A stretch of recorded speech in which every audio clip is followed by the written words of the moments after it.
मोदी ने प्रयागराज में संगम घाट पर पवित्र स्नान किया। प्रधानमंत्री नरेंद्र मोदी आज प्रयागराज में महाकुंभ मेला क्षेत्र के संगम घाट पर पवित्र स्नान के लिए पहुंचे। गंगा पूजन के बाद रुद्राक्ष माला पहने पीएम मोदी ने संगम में डुबकी लगाई। 2019 के कुंभ में उन्होंने सफाई कर्मियों के पांव धोकर उन्हें सम्मानित किया था। इससे पहले 13 दिसंबर को पीएम मोदी ने प्रयागराज में कई योजनाओं का उद्घाटन किया था।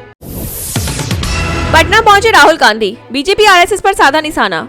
लोकसभा में नेता प्रतिपक्ष राहुल गांधी बुधवार को पटना पहुंचे। श्री कृष्ण मेमोरियल हॉल में आजादी के परवाने कार्यक्रम में उन्होंने स्वतंत्रता सेनानियों को श्रद्धांजलि दी। उन्होंने कहा कि संविधान दलितों और पिछड़ों को सशक्त बनाता है, लेकिन बीजेपी आरएसएस इसे खत्म करना चाहते हैं। यह 3 हफ्तों में उनका दूसरा पटना दौरा है, जिससे बिहार में कांग्रेस की सक्रियता बढ़ रही है।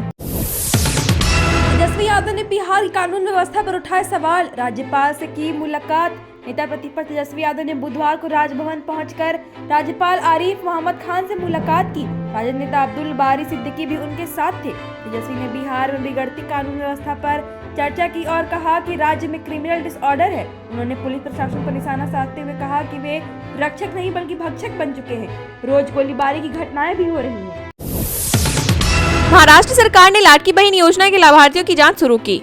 महाराष्ट्र सरकार ने लाडकी बहन योजना के तहत उन महिलाओं की पहचान करनी शुरू कर दी है जिन्होंने नियमों का उल्लंघन कर लाभ लिया है। खासतौर पर वे लाभार्थी जांच के दायरे में हैं जिनके पास चौपहिया वाहन है। इस योजना के तहत पात्र महिलाओं को 1500 रूपए प्रति माह मिलते हैं, लेकिन इसके लिए परिवार की वार्षिक आय 2.5 लाख रूपए से कम होनी चाहिए और कोई सरकारी नौकरी नहीं होनी चाहिए। केंद्र सरकार को हेमंत सोरेन की धमकी, झारखंड का कोयला रोक सकते हैं। झारखंड के सीएम हेमंत सोरेन ने केंद्र सरकार पर निशाना साधते हुए कहा कि केंद्र अगर रॉयल्टी का बकाया 1.36 लाख करोड़ रुपए झारखंड को नहीं देता है तो वो कोयला रोकने की भी ताकत रखते हैं। जरूरत पड़े तो झारखंड की कोयला खदानों को बंद करा देंगे। धनबाद में झामुमो के 53वें स्थापना दिवस पर उन्होंने कहा कि झारखंड की कोयला खदानें बंद हुई तो देश में अंधेरा छा जाएगा। उन्होंने रायतों को खाली पड़ी जमीन वापस दिलाने के लिए संघर्ष का आह्वान किया। विजय माल्या ने कर्नाटक हाईकोर्ट में कर्ज वसूली को दी चुनौती। भगौड़े कारोबारी विजय माल्या ने कर्नाटक हाईकोर्ट में किंगफिशर एयरलाइंस के खिलाफ चल रही 6200 करोड़ रुपए के कर्ज की वसूली प्रक्रिया को चुनौती दी है। उन्होंने दावा किया कि बैंकों ने मूल राशि से अधिक वसूल लिया है। हाईकोर्ट ने इस याचिका पर सुनवाई करते हुए 10 बैंकों, एक वसूली अधिकारी और एक एसेट रिकंस्ट्रक्शन कंपनी को नोटिस जारी किया है।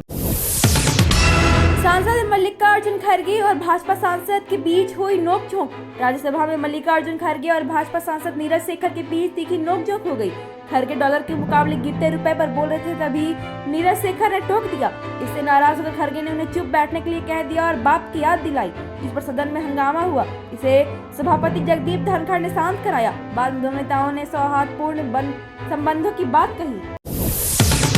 कश्मीर तक आ पहुंचा हमास वाला खतरा, पीओके में जैश और लश्कर भी साथ।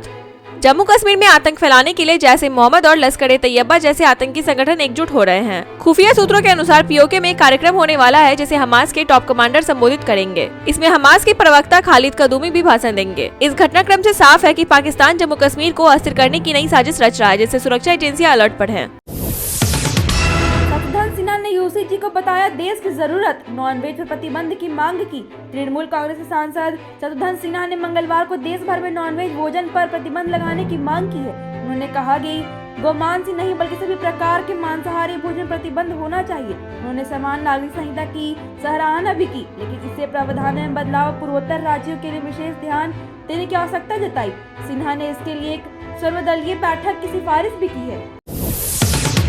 अखिलेश यादव ने मिल्कीपुर उपचुनाव में बोगस वोटिंग का आरोप लगाया। उत्तर प्रदेश के मिल्कीपुर विधानसभा सीट पर चल रहे उपचुनाव में समाजवादी पार्टी के अध्यक्ष अखिलेश यादव ने बोगस वोटिंग का आरोप लगाया है। उन्होंने कुछ सोशल मीडिया पर शेयर करते हुए चुनाव आयोग से कार्रवाई की मांग की। वीडियो में एक बुजुर्ग व्यक्ति दावा कर रहे हैं कि उन्हें 6 वोट डाले। अखिलेश यादव ने इसके अलावा पुलिस द्वारा मतदाताओं की पहचान पत्र जांचने और वोटर में दहशत फैलाने का भी आरोप लगाया। अयोध्या के एसएसपी ने आरोपों का खंडन किया है।